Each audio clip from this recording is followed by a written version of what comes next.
अस्सलाम वालेकुम। Programme sit and discuss के साथ मैं हूं मोहम्मद तारिक। और मैं मोहम्मद जाकिर। तारिक साहब, आप प्रोग्राम शुरू होने से पहले कुछ गुनगुना रहे थे, तो हमारे नाजरीन के लिए भी कुछ इरशाद हो जाए। क्रिकेट में जीना, क्रिकेट में मरना, और हमें अब करना क्या। हम जीत गए, हम वाह। जीत गए, हम जीत गए, हम जीत गए। कल भी नसीम हीरो था और आज भी नसीम हीरो है। हम जीत गए, हम जीत गए, हम जीत गए, हम जीत गए। यस ओलुडी, ओलुडी, ओलुडी हो जमालो, ओलुडी, ओलुडी, ओलुडी हो जमालो। बस अब आइंदा मैच के अरे लिए भी कुछ अरे रख अरे लें। अरे मुझे संभालो। Well done Pakistan, well done. बहुत बहुत मजा आया यार, लेकिन ये जो डर डर के जिताते हो ना, कहीं हार्ट अटैक ना करवा देना। मजा आ गया आज। उफ, क्या मैच था भाई साहब। हमारे ब्लड प्रेशर का भी कुछ ख्याल रखा करें। ये आखिरी ओवरों में मैच, और आखिरी हमेशा नसीम शाह जिता रहे हैं मैच, तो ये क्या बनेगा मैच हमारा। तो कुछ ख्याल करें। पाकिस्तानी टीम हमारा कुछ 1-2 ओवर पहले डिसाइड कर लिया करें, 1-2 ओवर पहले फैसला कर लिया करें मैच का। आखिरी बॉल तक और आखिरी ओवर तक बहुत मुश्किल हो जाता है बहुत सारे लोगों के लिए। लेकिन मजा आ गया, क्या परफॉर्मेंस दी है। असल डर डर के जिताया, लेकिन जिताया, जीत का अपना मजा है। Well done Pakistan. वैसे मुझे उम्मीद थी कि अफगानिस्तान अच्छा खेलेगा। वजह क्या है, अफगानिस्तान की पिछले मैच में ईगो हर्ट हुई थी। वो 59 रन की टीम नहीं थी, तो उनकी ईगो हर्ट हुई, तो उन्होंने आज शानदार परफॉर्मेंस दी। पहले बैटिंग में गुरबाज ने सेंचुरी करी, उनके दूसरे ओपनर ने 80 रन बनाए, और तकरीबन 40 ओवर तक किसी पाकिस्तानी बॉलर को उन्होंने विकेट नहीं दी। और फिर बॉलिंग में भी आप देखें कि उन्होंने किस तरह कमबैक करी। जब एक मौके पर जब बाबर आजम और इमामुल हक खेल रहे थे, ऐसा लग रहा था वन साइड मैच, मगर वहाँ से उन्होंने मैच को पकड़ा है। और फिर देखें, तकरीबन वो जीत ही गए थे, लेकिन फिर नसीम शाह काम आ गए। यार गुरबाज, वेरी वेल डन। बहुत अच्छा खेले आप। बहुत ज़बरदस्त 151 की आपकी इनिंग, और साथ में साथी ओपनर ने जो 80 रन की शानदार इनिंग खेली। बहुत अच्छा आपने खेला।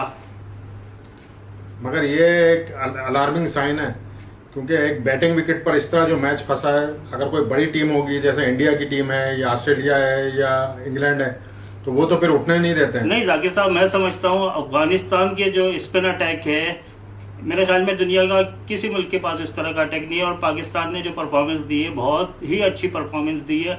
उनके अटैक के खिलाफ 300 रन चेस करना बहुत बड़ी बात है, चाहे जैसी भी विकेट हो। राशिद, नबी और मुजीब वर्ल्ड क्लास बॉलर हैं। नहीं, स्पिनर तो बेशक उनके बहुत अच्छे हैं, इसमें कोई दो राय नहीं है। मगर दूसरी टीमों के पास भी देखें अब, जैसे इंडिया के पास है बुमराह है, शामी है, सिराज है, फिर उनके पास अश्विन है और जडेजा है, तो बॉलिंग अटैक उनका भी अच्छा है। इसी तरह ऑस्ट्रेलिया के पास आप देखें अगर, तो कमिंस है, हेजलवुड है, मिचेल स्टार्क हैं, जैम्पा है। तो दूसरी टीमों की फील्डिंग भी अच्छी है, बॉलिंग भी अच्छी है। और जैसे आज पाकिस्तान ने 300 रन बनवा दिए, तो अगर दूसरे टीमों के खिलाफ अगर इस तरह अगर रन बन गए, वो तो 350 बनाएंगे। तो फिर जब 350 बन जाते हैं, तो फिर तो गले में मैच आ जाता है। मुझे टेंशन इस बात की हो रही है कि बाबर वन डाउन, उसके बाद कीपर, और कीपर के बाद जो नंबर 5 और 6 हैं, बिल्कुल नए ओडीआई सेटअप में। हालांकि काफ़ी तजुर्बेकार हैं डोमेस्टिक में, लेकिन अपना इंटरनेशनल करियर अभी ज़्यादा पुराना नहीं है उनका, तो वहाँ से धचका शुरू हो जाता है। देखें, ग्रीन कैप इनको मिली है, तो ग्रीन कैप की बड़ी अहमियत होती है, तो इनको जो है उसके हिसाब से परफॉर्मेंस देनी पड़ेगी, क्योंकि इंटरनेशनल सतह पर बहुत ज़्यादा मौके नहीं मिलते हैं। अब रिजवान हैं या आगा हैं या इफ्तिखार हैं, तो इनको कुछ ना कुछ परफॉर्मेंस देनी पड़ेगी, और ख़ासतौर पर मैच फिनिश करने पड़ेंगे। ऐसा नहीं हो सकता कि हर मैच में बाबर आजम अच्छी परफॉर्मेंस दें या इमामुल हक अच्छा खेल रहे हैं, और फिर आप देखें कि अब जो हमारे जो मैं चाहता हूँ कि बैटिंग लाइन कुछ बेहतर हो सकती है। एक तरफ वर्ल्ड कप इतना करीब है कि अगर नए लोगों को चांस दे तो फिर प्रॉपर चांस नहीं मिलेगा किसी को, तो इन्हीं पर ही इक्तफा करें और इनको ज़्यादा से ज़्यादा खिलाएं जितना भी टाइम बाकी है। अब ज़्यादा मैच तो है नहीं वर्ल्ड कप से पहले, तो एशिया कप ही एक बचा है। तो यही लोग जितनी परफॉर्मेंस दे सकते हैं, इन्हीं से ही अब उम्मीद हमें लगानी पड़ेगी और इन्हीं पर भरोसा करना पड़ेगा। इंशाल्लाह ये रिजल्ट देंगे। लेकिन फ़खर जमान की परफॉर्मेंस में भी सवालिया निशान है कि जहाँ भी गेंद मूव होती है, हिलती है थोड़ी सी, उनको बहुत प्रॉब्लम होती है। और स्पिनर्स के अगेंस्ट तो वो वैसे ही ज़रा उनकी परफॉर्मेंस कमज़ोर है, तो अब मिडिल ऑर्डर में भी दुश्वारियाँ हो रही हैं, तो ये अच्छे साइन नहीं है। और आज जो है ना हमारी बॉलिंग लाइन जो दुनिया में बेहतरीन मानी जाती है, अफगानिस्तान के खिलाफ उसने 300 रन करवा दिए। तो ये अगर इस तरह अगर 300 रन होंगे तो आप सोच लें इंग्लैंड की टीम क्या करेगी पाकिस्तान के साथ। हमारा जो स्पिन बॉलिंग का शोबा है पिछले 4 साल का इसी मैच के दौरान रिकॉर्ड दिखा रहे थे, हमारे स्पिनर सबसे नीचे हैं 9 मुल्कों में। परफॉर्मेंस ही नहीं है उनकी। टोटल 27-28 मैचों में 70 विकेटें भी नहीं ली और हर मैच में तकरीबन 20 से 22 ओवर स्पिनर्स करवाते हैं। अब देखें अगर इंडिया में मैच होंगे तो इंडिया में तो बाज़ पिचेस ऐसी हैं कि 20 से भी ज़्यादा ओवर स्पिनर्स को कराने पड़ते हैं, 3-3 4-4 स्पिनर्स जो है ना बॉलिंग करते हैं, तो वहाँ पर फिर पाकिस्तान क्या करेगा। और ख़ासतौर पर अगर 41 ओवर तक मैच जाएगा और वहाँ पर विकेट नहीं मिलेगी, 11 से लेकर 11 से लेकर 41 ओवर तक अगर दरमियान में विकेट नहीं गिरेगी तो हर मैच में जो है ना मुखालिफ टीम आपके खिलाफ 350 बनाएगी। लेकिन फिर क्या होगा? ये भी है ना, पिछले 4 साल में हमें 28-29 मैच ही मिले हैं। आप इतनी ज़्यादा चेंजिंग नहीं कर सकते। एक ज़माना था पाकिस्तान एक साल के अंदर 30-32 मैच खेल लेता था, अब 4 साल के दौरान सिर्फ 28 मैच मिले। लेकिन क्या आप नहीं समझते कि इसमें इब्रार को लाजमी होना चाहिए था, कप्तान को कॉन्फिडेंस दिखाना चाहिए था, हमारे सेलेक्टर्स को कॉन्फिडेंस दिखाना चाहिए था। इब्रार अच्छे बॉलर थे, विकेटें ले रहे थे, इनफॉर्म थे, लेकिन उनको ड्रॉप कर दिया गया। आप विकेट टेकर ले सकते हैं उस सूरत में जब आपका मिडिल ऑर्डर मजबूत हो। अभी मसला यही है कि हमारा मिडिल ऑर्डर इतना कमज़ोर है कि हमें ऑलराउंडर की तरफ भागना पड़ता है। भाई मिडिल ऑर्डर तो है ना आपके पास, आप सऊद शकील को मौका ही नहीं दे रहे। नहीं, अभी तक उन्होंने 2-3 ही वनडे खेले हैं, यानी वो भी कोई इतने तजुर्बेकार नहीं है ओडीआई में। भाई इनफॉर्म तो है ना, उनको मौका देना चाहिए था। टेस्ट लेवल पे इनफॉर्म है, तो वही उनको कॉन्फिडेंस दिखाना चाहिए उनके लिए कि भाई ठीक है वो परफॉर्मेंस कर सकते हैं, कप्तान उनको कॉन्फिडेंस दे, आप ये देखें पूरी सीरीज दे। टेस्ट मैचों में तो आगा सलमान भी बहुत अच्छी परफॉर्मेंस दे रहे थे, लेकिन वनडे में आके एकदम उनका चेंजिंग आ गई। उनसे उस तरह की बैटिंग ही नहीं हो रही जिस तरह उन्होंने श्रीलंका में जाके टेस्ट मैचों में परफॉर्मेंस दी थी। आज उनको चाहिए था आगा सलमान को, इफ्तिखार को, इन लोगों को जिम्मेदारी का मुजाहरा करना चाहिए था। जिस तरह इन्होंने विकेट गंवाई है ये कोई अच्छी साइन नहीं है। अगर इस तरह बड़े मैचों में या बड़ी टीमों के खिलाफ में अगर विकेटें गिरेंगी तो वो तो फिर आपको कमबैक नहीं करने देंगी। और जाकिर साहब, जब आखिरी 15-20 ओवर रह जाते हैं तो आपको रन बॉल से ज़्यादा खेलना पड़ता है।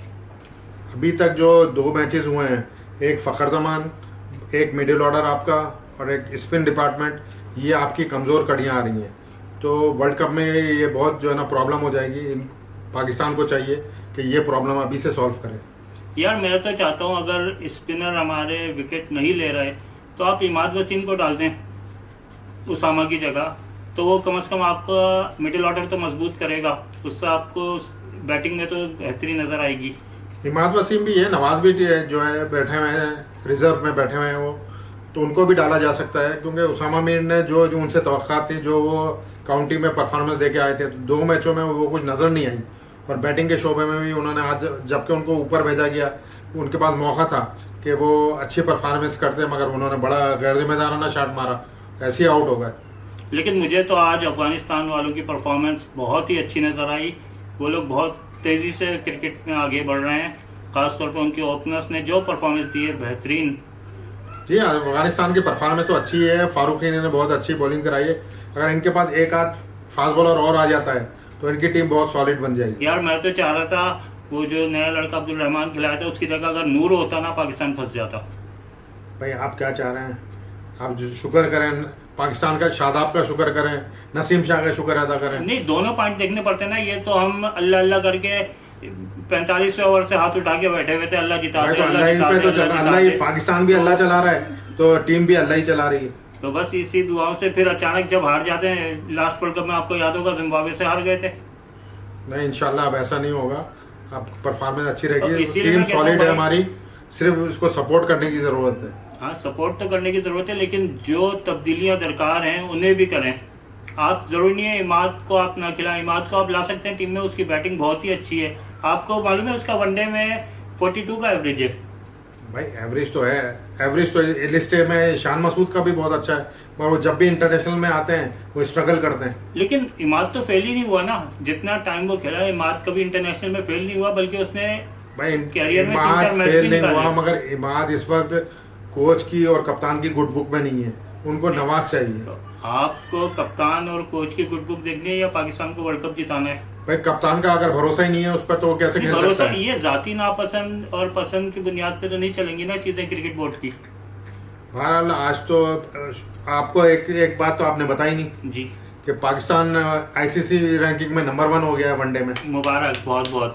और इमाम ने बहुत ज़बरदस्त बैटिंग करी, लेकिन यार आपको वो जो रन आउट हुआ ना, हमारे विकेट कीपर क्या नाम है उनका, रिजवान जो रन आउट, आपने बगैर देखे रन के लिए भाग गए और रिजवान को फिर भागना पड़ा, वो टर्निंग पॉइंट बन जाता मैच का। वैसे ये हमारे यहाँ पुरानी हमारे बड़ों की जो है ना ये चल रही है बीमारी कि जैसे ही क्लोज मैच होता है तो घबराहट शुरू हो जाती है खिलाड़ियों में। नहीं, घबराहट तो करनी नहीं चाहिए थी। आपके 25 ओवर में आपका आधा स्कोर आप बना चुके थे, उसके बाद तो कुछ रहता ही नहीं, आपकी सिर्फ 2 विकेटें गिरी थी।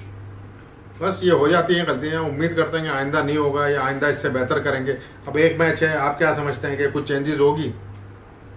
वैसे अफगानिस्तान फॉर्म में आ चुकी है, बिल्कुल सीरियस खेलना पड़ेगा पाकिस्तान को, और साउथ को ले आए टीम में, नवाज को लाके देखें टीम में। अब चेंजेस हो सकती हैं, होनी भी चाहिए, क्योंकि अभी हम एशिया कप की तैयारी कर रहे हैं, वर्ल्ड कप की तैयारी कर रहे हैं, तो जो खिलाड़ी हैं जो हम समझते हैं तो इसको जो है ना एज अ ट्रेनिंग के तौर पे लें सीरीज को। सीरीज हम जीत चुके हैं, नंबर 1 हम बन चुके हैं, तो अब जो मजीद जो खिलाड़ी वो भी अच्छे खिलाड़ी हैं, सऊद शकील भी अच्छे हैं, नवाज भी सीजन प्लेयर है। फखर की जगह अब्दुल्ला शफीक को भी दे सकते हैं चांस। अब्दुल्ला शफीक भी आ सकते हैं, क्यों नहीं आ सकते? लेकिन मिडिल ऑर्डर को भी परफॉर्मेंस देनी पड़ेगी आपको। स्ट्राइक रोटेट, आपको कल भी बताया था कि स्ट्राइक रोटेट लाजमी होता है। आप जब स्पिनर्स के खिलाफ बैटिंग करते हैं तो हर बॉल बाउंड्री बॉल नहीं होती, बल्कि पूरे ओवर में बाज़ दफ़ा कोई बाउंड्री बॉल नहीं मिलती। तो उसका यही हल होता है कि आप सिंगल डबल करते रहें। ग्राउंड बहुत बड़ा है जो जहाँ पे मैच हो रहे हैं, बहुत बड़ी बाउंड्रीज हैं, तो आप इजीली सिंगल डबल ले सकते हैं। बहरहाल आज तो खुशी का दिन है कि पाकिस्तान अल्लाह अल्लाह करके जीत गया है और नंबर 1 भी बन गया है। इसी के साथ प्रोग्राम सिट एंड डिस्कस से इजाज़त चाहते हैं। अस्सलाम वालेकुम।